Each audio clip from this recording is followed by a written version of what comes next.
Hello, hello, hello. Welcome to day 38. And day 38 today is proudly brought to you at Sussex Inlet. So I'm down here today visiting the Olds, and I just thought I'd come down to the waterfront and give you guys a little bit of a perspective of how things have been here the last few days with regards to the flooding. So just bear with me for a sec. Okay, so just having a look around. You can see how far, so the water's edge normally drops back there, but I'll just pan over here and you can see over there, if you concentrate and look in, you can see there's actually a boat submerged there. So that's down there. And then there's just the boat hire place that is underwater at the front as well. So but that's just giving you a little bit of a perspective of here down the front. But I'll take you around the town and show you a few different things as well, because it's looking a bit, yeah, there's water pretty much still everywhere. So I'm just walking back to my car and I've got a lady in a car over here that's just looking at me like I'm some crazed idiot. So clearly she knows me. But anyway, I'm just going to pop back in the car and then I will give you a bit of a tour. So day 38, boring mum from the Dilly, is actually out and about. Anyway, back soon. So check out here. So we're down here at the Sussex Inlet Marine Centre. And look, that's normally, yeah, you can't normally walk. You'd be walking on water to get in there at the moment. But that's just to give you an idea. See, the boat's all submerged. Yeah. Okay, so I'm just down around the river a bit further around, and you'll see this is where the boat ramp. So clearly no ramp required at the moment, but this is where Sussex Inlet Pontoons has its set up. But you'll notice through there, that's actually a park through there normally, like a walkway, so you can't get through there. So this is still a couple of days later, guys, on how far up this all goes, but you'll see here that all of these houses were the water did go right up to them. But have a look at that one there. That one there is just sold. So anyway, and just to think that that was only 2 weeks ago that this was under as well, so twice in a 2-week period. So anyway, I'll take you and show you elsewhere. So a bit further up the road is a place called Badgie. So Badgie is still part of Sussex Inlet, but you go over that bridge just in front of us. And so what happens is, as you can see, the water's still all over the road here. But normally what happens is that road there, that's the only way in and the only way out of Badgie. So when it does flood, it does actually cut that section of Sussex Inlet off from the rest of the area. So yeah, so I'll go over and I'll just see if there's anywhere where I can show, because I want to show you how high the river still actually is. Yeah, how the inlet, sort of how high it still actually is around here. So this is over in Badgie, and this is just, I'm actually on a road here, guys. So that will show you, this is the road and that's where the water is. And just putting you back in here and showing you here, that's how much it's still. So it gets right up on these houses over here, gets right through. So yeah, anyway, I'm not going to be silly. I'm going to turn around and go back up the street, because it goes up quite a big hill, so which is good. So I'll go up there because we all know we don't drive through water. Okay, back soon. Okay, so as you come into the main part of, like, as you actually enter Sussex Inlet, you come down Jacobs Drive and you go past, there's a new area, and then you head in and you get to a bridge that goes over. Now normally the water sort of drops away pretty good from there. It's a fair way down, but this is just to give you an idea on how far up the water still is. So just bear with me for a sec. Okay, so if you can see, that's the bridge. Well, the water's normally down heaps further than that. These houses here, you can see those white posts popping out of the water there just a little bit. well, they're actually pontoons, and you know, so that just goes to show you how far the water is still up in those yards. So that house there actually has quite a lot of grassed area ordinarily, but as you can see at the moment, there's not a lot there because the river is actually still up really, really high. I'm actually going to go on the other side too, because on the other side over there, it really puts into perspective when you see all the pontoons and how far up the water, how far up those poles, that you can see how far the water is still up. So it's still probably a few days before the water subsides here. So the last thing they really need here in Sussex Inlet is any more rain. You know, this is an area that was heavily impacted back in December, January with the bushfires. And then, as I mentioned just before, they were also, you know, flooded here 2 weeks ago. So there's people here that, you know, have absolutely been heartbroken at least 3 times this year. So yeah, as I said, I'll jump in the car and I'll head over the other side, and I'll see if I can show you over there just the true impact of how high the water still is. So I'm here now on Cater Crescent. Now Cater Crescent is a street that is mentioned quite often whenever there's going to be flooding sort of through Sussex. So you know, it's always a street that is very heavily affected. As you can see, the water has already gone across the road and has subsided now, which is great. But just to give you an idea, check that out. So this is just from water, guys. So this is the damage that flooding can do. I don't know if you can see through there, over there, there's a boat that actually it looks like they've pulled that up, so that's all right. But yeah, if you can have a look, so see across, you can see a little green seat sitting out there. Now that's normally sitting on a really nice pontoon.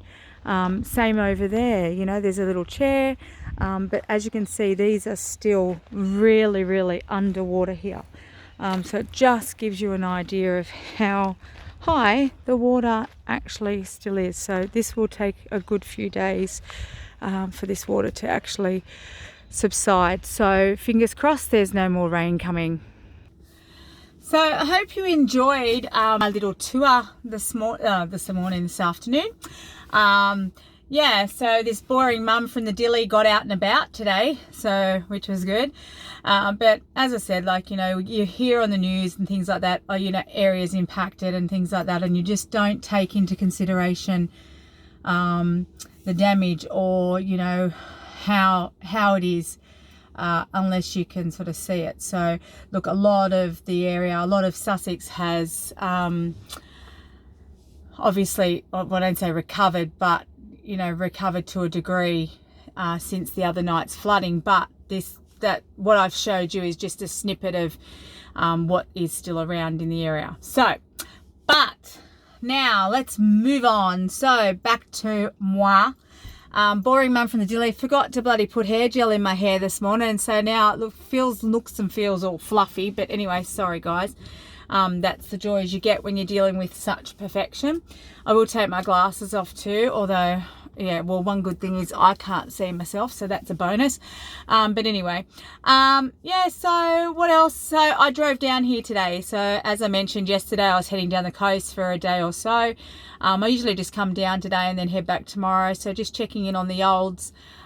Most people know that my stepfather's not very well at the moment, so I do like to sort of just get in and check in on him and just make sure. I'm just going to move the car though for a second. So I'm not actually on the road, guys, okay? So in moving the car, I'm not actually on the road, but I'm just under a tree that, in all honesty, is kind of like leaning out of the ground a little bit. So anyway, we'll just make sure I'll just move here, because the last thing we need is one. A new car would be alright, but what would you guys do without me? Anyway, yeah, so I headed down today, obviously just to check in, just to make sure my mum and everyone's okay, and, you know, stay overnight, and then I'll head back after breakfast in the morning. And yeah, so that's pretty much it. It hasn't been very exciting. We headed into Nowra and did a little bit of shopping, And yeah, that's pretty much about it. But one thing that struck me today, and I thought, oh, I'm just going to ask about that because I'd be interested to see how other people sort of think as well. So my son Lachlan, right, hates onion. Like, you can't put onion in anything. So you can't cook spaghetti bolognese with onion. You can't have satay chicken with onion. Like, nothing can have onion in it. But he eats onion rings. Anyway, weird, I know, but it got me thinking, is there something, like, my daughter Olivia and I can't stand tomatoes but love tomato sauce, right? But is there, what's a food that, or yeah, a food, what's something that you love but it's weird because you only like it at sometimes or in something and not sort of on its own? Like, I can't eat spinach on its own, but I love spinach in like lasagna or spaghetti or things like that. So but I'd be interested to hear your thoughts on that, because that'd be quite interesting. Just today when I was sitting there and I'm thinking, you're eating onion rings and you hate onion, like, are you for real? And then it got me thinking, I thought, well, there's probably people out there that like things like that, like do things like that. So anyway, me being like quite a perfectionist, not really, but anyway, I couldn't understand it, and I still can't get my head around that, because I'm thinking an onion ring is like, you know, that big, and it's a full thing of onion. Like, little bits of onion are like that big in spaghetti, and he pulls it out, but you'll eat a ring. Anyway, but okay, so let me know, put it in your comments, comment on Facebook, whatever, whichever way you like to do it is fine by me. You know me, I don't try and dictate. Well, I do, but anyway, but I don't like to dictate how you've got to do it, because that's just not how I operate. Some will argue that point, but anyway, not me today.